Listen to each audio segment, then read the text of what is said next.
আসসালামু আলাইকুম।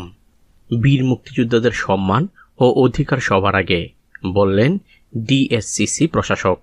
জানবো তার বিস্তারিত খবর। তবে আপনি যদি যুদ্ধের জীবন চ্যানেলে নতুন হয়ে থাকেন, চ্যানেলটি অবশ্যই সাবস্ক্রাইব করবেন, পাশেই থাকবেন। ঢাকা দক্ষিণ সিটি কর্পোরেশনের উদ্যোগে এক বিশেষ ইফতার ও দোয়া মাহফিল অনুষ্ঠান হয়েছে। নগর ভবন প্রাঙ্গণে আয়োজিত এই অনুষ্ঠানে মুক্তিযুদ্ধের বীর মুক্তিযোদ্ধা এবং বিগত স্বৈরাচারী শাসন আমলে বিচার বহির্ভূত হত্যা ও ঘুমের শিকার ব্যক্তি ও তাদের পরিবারের সদস্যদের সম্মানে এই আয়োজন করা হয়। অনুষ্ঠানে সভাপতি করেন ঢাকা দক্ষিণ সিটি কর্পোরেশনের প্রশাসক ও বীর মুক্তিযোদ্ধা আব্দুস সালাম। প্রধান অতিথির বক্তব্যে তিনি বলেন, বীর মুক্তিযোদ্ধাদের কল্যাণে আমরা দেশ পেয়েছি, তাই তাদের সম্মান ও অধিকার সবার আগে। পাশাপাশি বিগত স্বৈরাচারী আমলে যারা নির্যাতনের শিকার হয়েছেন তাদের জন্যও আমাদের কাজ করতে হবে।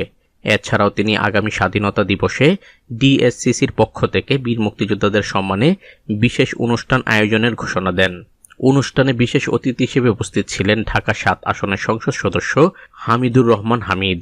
এছাড়াও উপস্থিত ছিলেন বাংলাদেশ মুক্তিযোদ্ধা সংসদ কেন্দ্রীয় কমান্ডো কাউন্সিলের আহ্বায়ক নাইম জাহাঙ্গীর এবং সাধারণ সম্পাদক সাদেক আহমেদ খান। গুমের শিকার ব্যক্তিদের পরিবারগুলোর অরাজনৈতিক ও মানবাধিকার সংগঠন মায়ের ডাক এর সমন্বয়ক সানজিদা ইসলাম তুলিও অনুষ্ঠানে উপস্থিত থেকে সংহতি প্রকাশ করেন।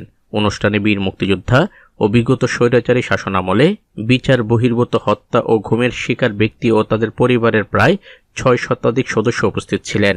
ইফতারের পূর্বে আমন্ত্রিত অতিথিদের সম্মানে বিশেষ দোয়া ও মোনাজাত করা হয়। অনুষ্ঠানে বক্তারা বীর মুক্তিযোদ্ধাদের অবদান স্মরণ করার পাশাপাশি গুম ও বিচার বহির্ভূত হত্যাকাণ্ডের শিকার পরিবারগুলোর প্রতি সমবেদনা ও ন্যায় বিচারের দাবি জানান।